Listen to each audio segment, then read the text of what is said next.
Welcome, Professor Hendricks. Thanks, everyone, and good evening. I'm here mostly to talk about the politicization of women's reproduction. Oh, I was going to take this off. In the history of the United States. In US history, Black women's reproduction was notably politicized after the Prohibition of 1808. That was the year in which Congress prohibited further imports of enslaved people into the United States. In response, the slave states turned rape, forced childbearing, and family separation into a breeding program that became the foundation for the political economy of the South and the nation. Indigenous women's reproduction was notably politicized in the late 1800s when the US government adopted the policy, kill the Indian to save the man. At the time, Indian people, unlike Black people, were considered by white people to be capable of becoming white if only they could be stripped of their culture. Kill the Indian to save the man. This was to be accomplished by mass kidnappings of Native children who were taken to so-called boarding schools and indoctrinated in Christianity, not allowed to speak their family languages, and often horrifically abused in other ways. White women's reproduction was politicized through the institution of European marriage that the colonists brought with them, but abortion in particular was notably politicized in the late 1800s. Before then, people thought of abortion mainly as an act of desperation by an unmarried pregnant woman. They did not approve of how she got pregnant, especially, but it wasn't a political crisis. Abortion triggered a political reform movement when white married women, inspired by the women's rights movement that symbolically began in Seneca Falls in 1848, began to use abortion as a way to control their bodies and their reproduction. This was a rebellion against husbands and against women's duty to the state to produce white babies in order to fulfill manifest destiny. It was also a time of white racial panic over immigration and over the sort of brief period of relative freedom that Black people enjoyed shortly after the Civil War before the Jim Crow crackdown really began. Based on this mix of backlash to Black civil rights movement, plus some kind of outrageous scientific claims about pregnancy, the states passed a wave of total bans on abortion. By the mid-20th century, these varied racial histories of the control of reproduction had merged under a single legal regime, and the Supreme Court decided Roe versus Wade. Roe came down during the early years of what we now call the second wave of feminism, and a backlash was already in the works. One of the most prominent features of that backlash was the focus on abortion, which emerged as an encapsulation of an entire range of beliefs about gender and the status of women. Just like in the 19th century, this was also a period of backlash against a Black civil rights movement and a period of white panic over the prospect of multiracial democracy. So the terms of the debate were a little different in the 20th century than in the 19th, but the basics were the same. So we often use the word politics to refer to electoral politics, meaning the campaigning, the horse race, and so on. So when we ask this question, how did everything get so political? What we often mean is, how did it get so partisan?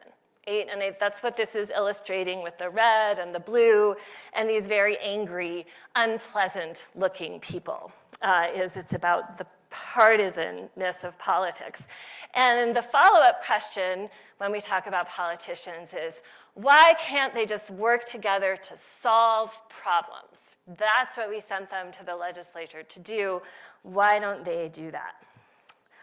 But the word politics simply refers to the exercise of power. Politics is the process of deciding how to wield the power of the state. Sometimes that means solving problems, and sometimes that works. A group of people have a common problem, they have different ideas about what to do, they have different interests. Politics is the process of hashing out those interests and those ideas and deciding what to do.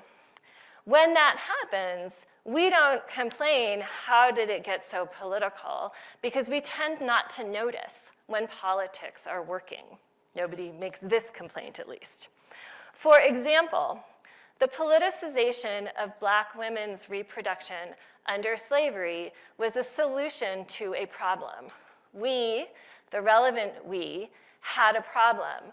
How are we going to run these plantations without importing more slaves? We got together and came up with a solution, a breeding program of unfathomable cruelty, but to which no one with much power really objected for a while. Eventually they did. Eventually it became partisan, and eventually it became a war.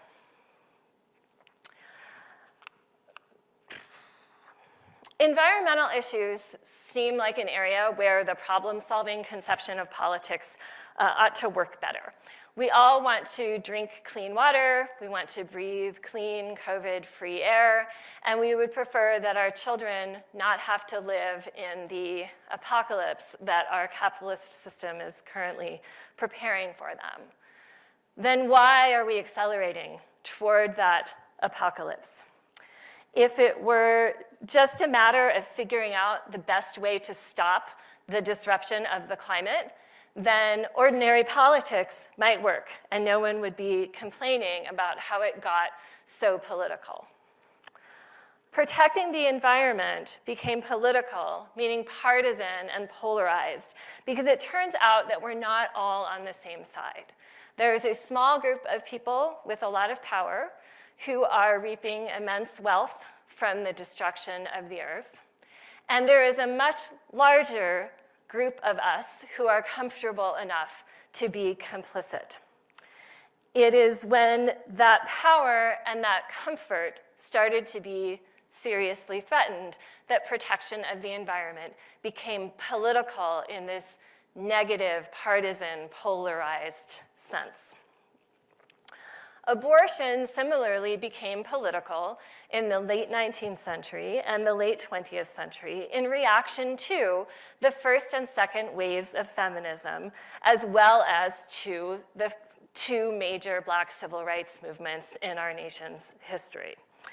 That is when entrenched power faced a serious threat, and forcing women to give birth or to die trying encapsulates a much broader worldview about gender roles, about hierarchy, and about exploitation. And so it is a vehicle for a certain kind of polarization. That is why the anti-abortion movement, the anti-gay and lesbian movement, and the anti-trans movement are all of a piece, and why racism runs through all of them. It is why today, around the country, pregnant women are being denied medical care, everything from routine prenatal checkups to emergency treatment when they're bleeding in the emergency room, because many of the states have decided that forcing women to bear children or die trying is more important than that suffering and the risks that are being imposed on those pregnant women. All of this politicization, as illustrated here, to me, in some ways, may actually be cause for optimism for what I see as the causes of justice. Gandhi said, first they ignore you, then they laugh at you, then they fight you, then you win, meaning justice wins. If that's right, then when people are complaining, this is fighting, right?